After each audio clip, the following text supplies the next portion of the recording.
The Sealed Book.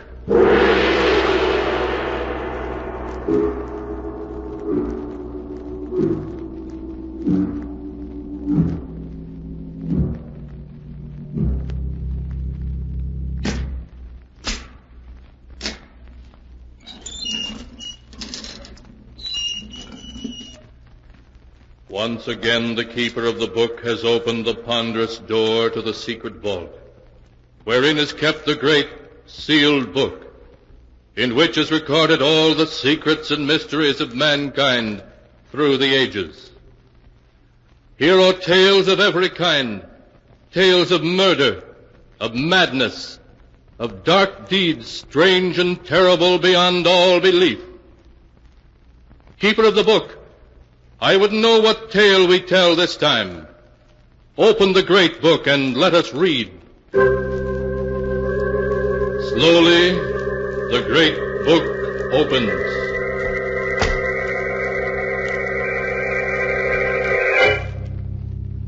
One by one, the keeper of the book turns the pages and stops. The strange story of a beautiful woman whose jealousy was so great that even the grave could not give her peace. A tale called Death at Stormhouse.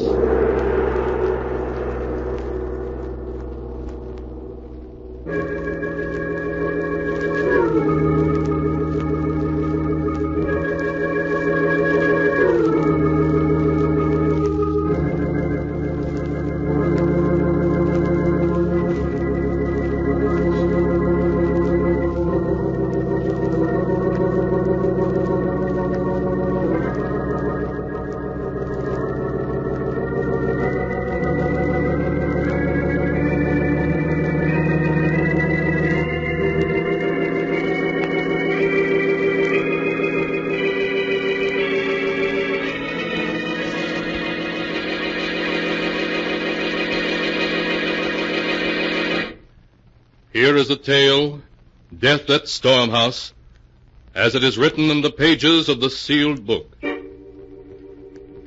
It takes place in the old New England mansion known as Stormhouse, perched high on the cliffs above the crashing waves of the Atlantic Ocean. In her bedroom, Lizette Lester, young and beautiful mistress of Stormhouse, lies desperately ill, listening to the storm that is raging outside as her husband and Dr. Warren, their lifelong friend, hover over her. John. Yes, Lizette? John, open the window. I want to hear the storm. I want to hear the thunder crash and the wind scream. I'll open it, John. You stay with Lizette. Thank you, Howard.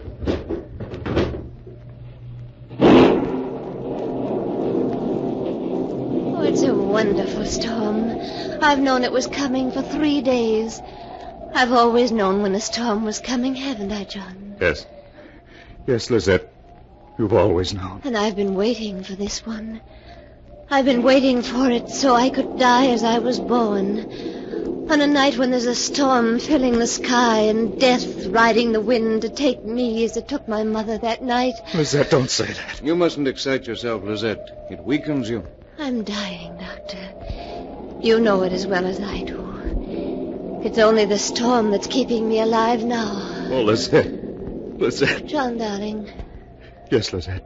In my will, there's a bequest to old Andrew for his faithful service. Everything else is left to you, including the house. On condition that you live here at least 6 months out of every year for the rest of your life. Lizette, I can't bear to talk about it. We must, darling. You don't mind the condition that you live here half of every year, do you? Of course not, my dearest. I couldn't bear to think of you as ever very far from me, in life or in death. I'll always be with you, my darling. And you won't marry again, will you, John? Never, Lizette. I swear it. You've sworn it, John. You mustn't break your vow. If you do, I'll be angry. Very angry. And when I'm angry, I do terrible things. You know that. I know, darling. You have my promise. I'll never break it. It's such a beautiful night. All my life I've never been able to sleep on a night like this. I wonder if now when the storm sweeps in from the sea, I'll know it and wake up.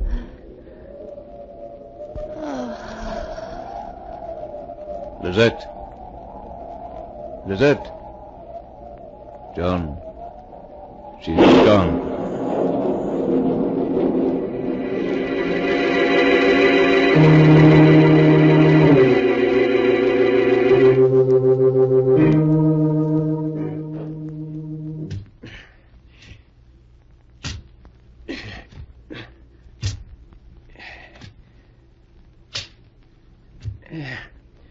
There. It's done, Mr. John. I couldn't want better if it was myself buried down there in the ground. Thank you, Andrew. I'll put the tools away now. Call me if you want me. I can't believe it's Lizette we buried here, Howard. Somehow she seems still alive. She loved living so. It's a beautiful spot here on the edge of the cliff. She made me promise she should be buried here, where she could watch the storms come in from the sea, hear the waves beating on the rocks below. John, do you mind if I speak personally to you? Why should I? You're my best friend. My only one, in fact. That's one of the things I wanted to talk about. In the 3 years since you married, you haven't painted a single picture. No.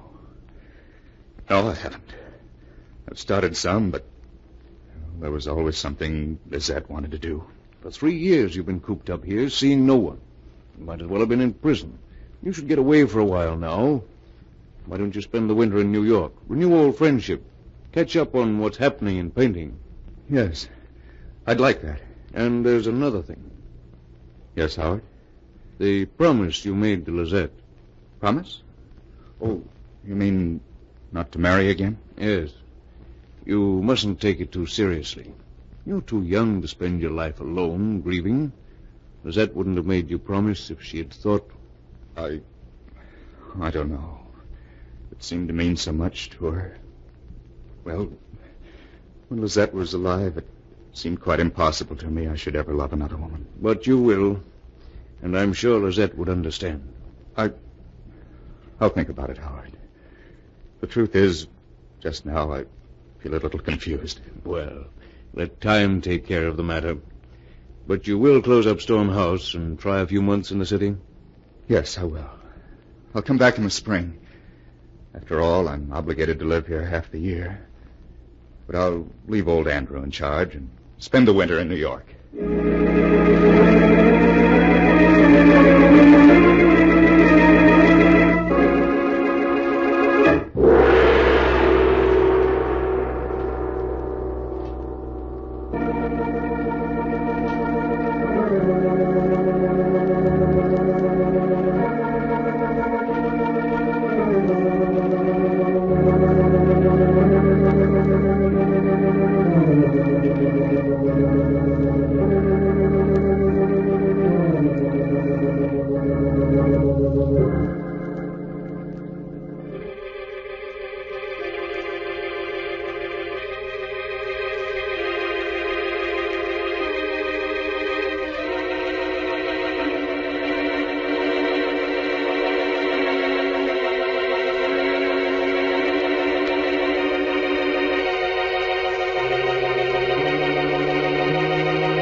And now to continue the story, as it is written in the sealed book.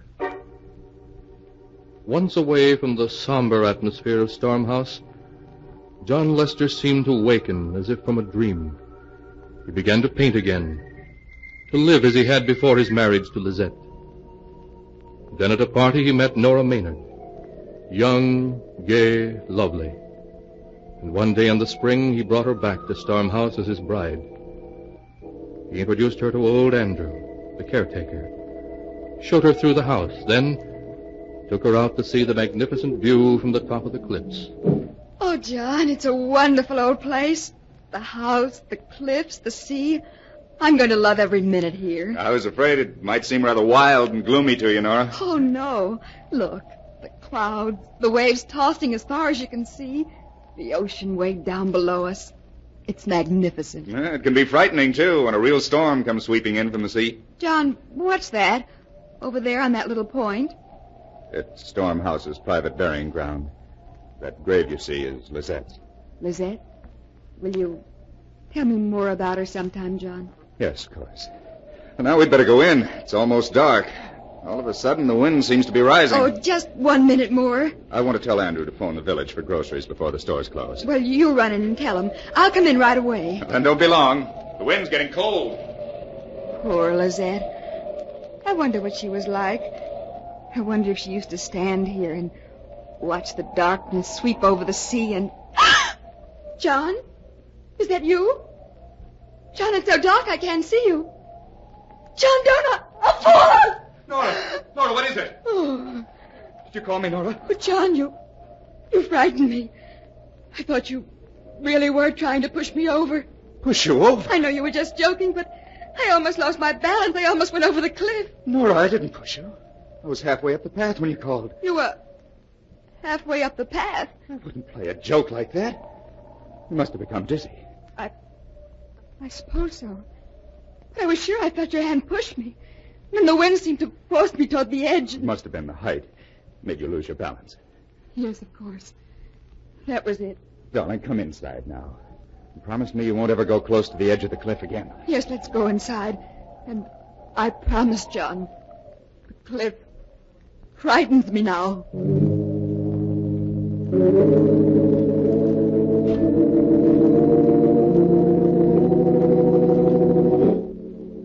During those first weeks after John Lester returned to Storm House with his new bride, the wind never ceased to howl about the great old house. Several times when Nora was walking near the cliffs, strong gusts sprang up that would have pushed her over to her death if she had been walking closer to the edge. Then one afternoon, Nora discovered old Andrew piling flat, large rocks on top of Lizette's grave. There. Andrew, what in the world are you doing? What are those rocks on Lizette's grave for? It's the wind, Miss Nora. Blowing night and day like it has, it's been blowing the dirt right from off Miss Lizette's grave. How strange. Yes, sirree. Give it a couple more weeks and it'd have scooped up all the earth and had the coffin clear uncovered. But the rocks will stop that. Yeah, I guess that's enough. Andrew. Yes, ma'am. Did Lizette love John so very much? Love Mr. Lester? Why, yes, I expect she did, ma'am, in her way. In her way? Excuse me, Miss Nora, I got to drive to town now for a package for Mr. Lester. Oh, his new paints from New York. He's been so impatient for them. Oh, Andrew. Yes, ma'am? That big stone vase on the upper terrace, right beside the steps. It's loose on its base. I saw it swaying yesterday as if it were going to fall over into the garden. Please fix it, will you? As soon as I get back from town, ma'am. Thank you, Andrew. You know that Dr. Warren's staying for dinner. Yes, Mr. Lester told me. Oh, well, I promised to meet him in the garden at 4. Be sure to fix the vase, Andrew.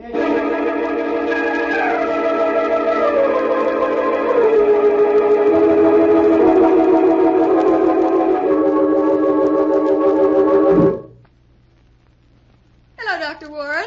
Have I kept you waiting long? Well, there you are, Nora. I was just beginning to be afraid you'd gone too close to the cliff and become dizzy again. Oh, no. After almost falling over twice, I don't take it. Where's John? Painting on the upper terrace. There he is now. Oh. John! Oh, hello, you two. What are you plotting down there? A tour of the caves down by the beach. Knock off for the day and come along. Please do, John. Maybe I will. Lights fading. John, don't lean on the stone vase. It's loose and... Oh! Nora, look out! Nora! Nora, you hurt? I'm coming down. Good grief, that was close. Fell right where you were standing. You pulled me back. Just in time. Nora, are you all right? Yes. Yes, thanks to Dr. Warren. He saved me. I couldn't move. I can't understand it. I'd hardly touched it when I went over. You must have leaned against it harder than you realized. No, I didn't. I just touched it. It gave way all of a sudden. Oh, thank heaven you were here, Howard. It must have been the wind. And the vase was loose. I was just telling Andrew to fix it. If you'd been hurt, Nora. Oh, a miss is as good as the mile, darling. Come on.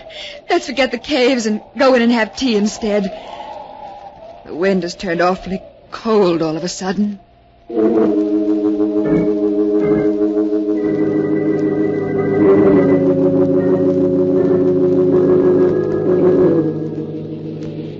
Listen to that confounded wind. I can't even read anymore. It makes such a racket. Would you like me to read to you, darling? No. I'm just jumpy, I guess. It isn't something special, is it? You're not regretting that you married me? Oh, don't be silly, Nora. It's just the wind. For the last 2 months, it hasn't let up night or day. Listen to it now. Oh, it is upsetting, darling. Sometimes it sounds just like a voice saying something you can almost make out, but not quite. I haven't painted a stroke in 2 months. Every day I get my canvas and my paints ready, and then the wind rises and distracts me. You're not sleeping well, are you, John? No, I haven't slept for weeks. Nora, I can't stand it any longer. I can't stand it. That wind doesn't stop blowing, I think I'll go mad. Oh, my darling, my darling. John, listen to me. Listen to me, dear. We must go away from Storm House, away from the wind. We must, John. But the will. The will doesn't matter. Oh, John, please say yes. We can't ever be happy here. There's something about the place that will forever prevent us. Leave Storm House. Never come back. And never come back. Yes. Yes, Nora, you're right. We'll do it. We'll leave tomorrow. Oh, John! Oh, we're going to have another storm. Yes. Certainly has come up quickly. At sunset, there wasn't a sign of a storm. It's as if Storm House knows we're leaving and wants to live up to its reputation on our last night. Well, darling, I think I'll go to bed and dream about leaving here tomorrow. Coming? No, I'll finish my pipe and tell Andrew our plans. All right, darling. I'll bring my diary up to date while I wait. Don't be long now. Mr. John! Mr. John! What is it, Andrew? Land sakes, Mr. John. A real granddaddy of a lightning bolt hit the cliff just now, right beside the burying ground. It opened up a big crack in the earth, running right across her grave. Her grave? Lizette's? I could look right down and see the top of the coffin. Oh, well, you can fix it in the morning. We're going to be leaving, Andrew, but we'll settle the details tomorrow. Better turn in now. I'll do the same. All right, Mr. John. Sure as a humdinger of a storm.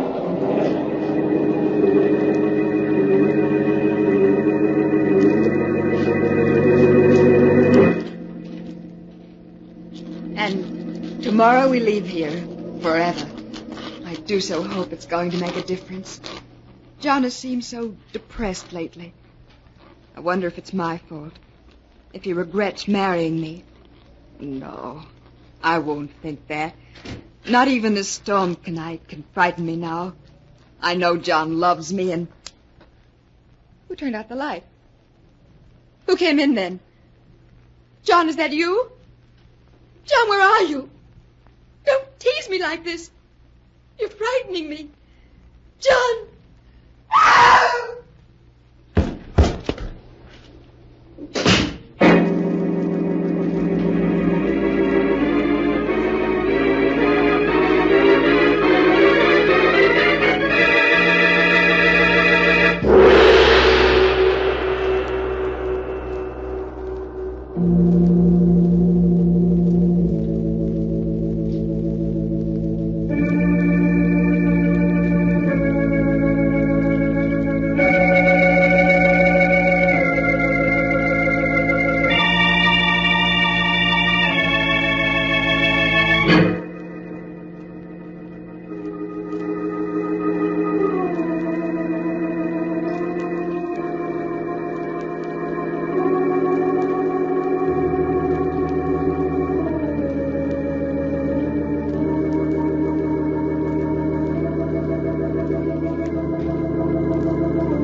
to continue the story, as it is written in the sealed book.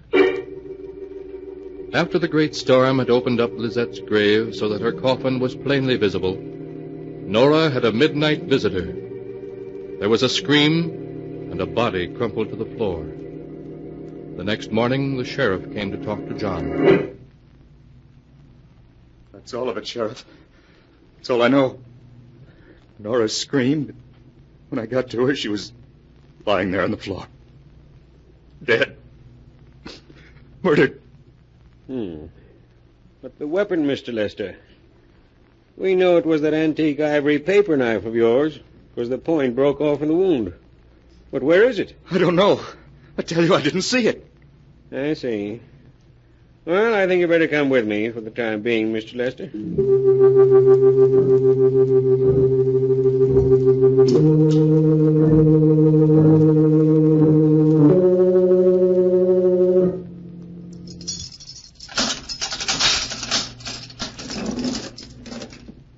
Here's the prisoner, Doctor.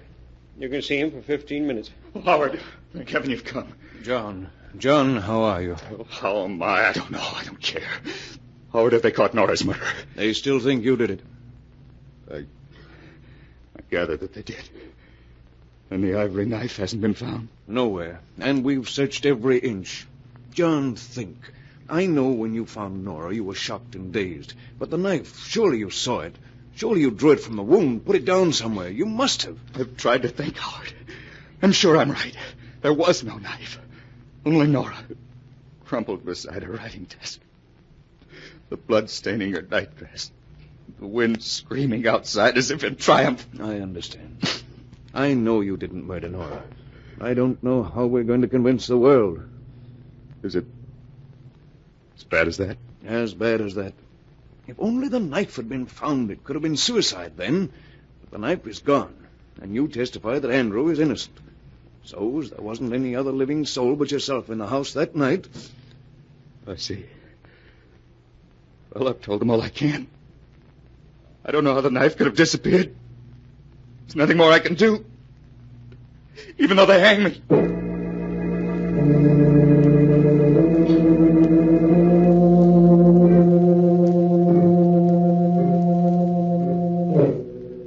And hang John Lester they did, after a due and lawful trial. For in the jury's eyes, the fact of the missing ivory knife that had killed Nora Lester was damning evidence. After the execution, John's old friend, Dr. Warren, conveyed the body homeward to Stormhouse, where he and faithful old John buried it in the tiny burying ground. Andrew dug the grave close between the graves of Nora and Lizette. So close, in fact, that while digging, his pick struck a coffin. Doctor, look. Corner of a coffin. Lizette's coffin, it must be. Yes. That night the lightning struck the cliff. Must have moved her coffin round somehow. I remember the grave looked a little queer next morning when I fixed things up. I guess we'll have to dig it up so we can put it back in its proper place. Yeah, guess we better, Doctor. Well, won't take long.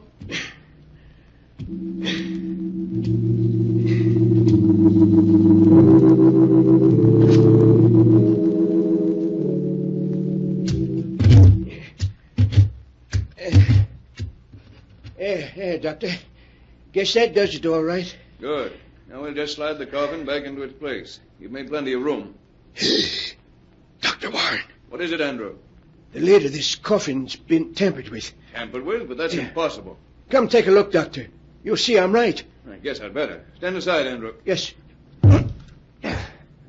Now, just what do you mean? Look, Doctor. All along both sides and this end. The screws. They're all loose. Yes. They've been pulled out of the wood when someone lifted the lid. This coffin's been forced open. That's right, Doctor. Only, look, how was it forced open? There's no tool marks on the wood. No tool marks. Then whoever did this just didn't leave any. Andrew, we've got to look inside and see why Lizette's coffin was molested. Maybe we'd better leave it just as it is, Doctor. We can't do that. Here, put your pick under the edge and the lid. That's it. Now, lift. Well, if you say so. Easy does it. It's loose. Now we'll see what... I told you. I told you we shouldn't open it. A bloody knife. The ivory knife that killed Nora. Here, in Lizette's coffin. They hung Mr. John because they couldn't find the knife. And it's been here all along, held tight in Lizette's hand.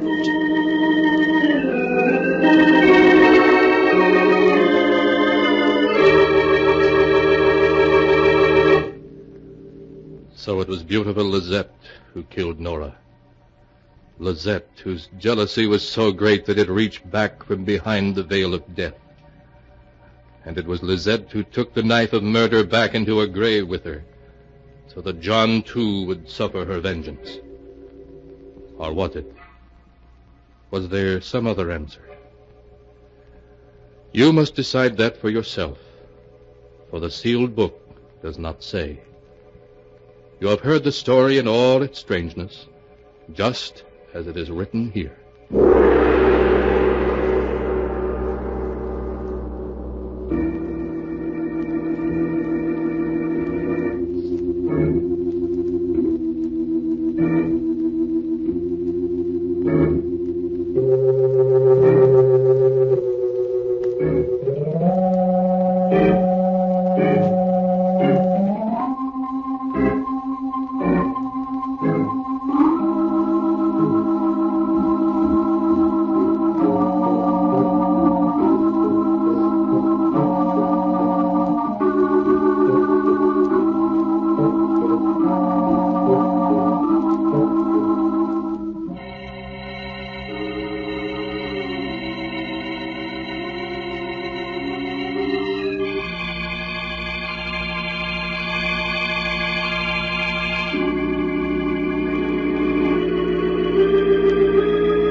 And now, keeper of the book, before you close the great book, show us the tale we tell next time.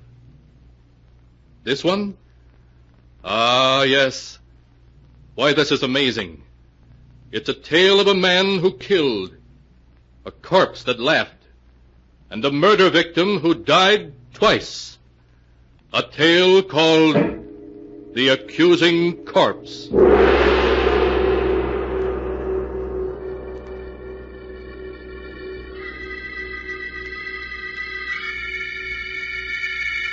Be sure to be with us again next time, when the sound of the great gong heralds another strange and exciting tale from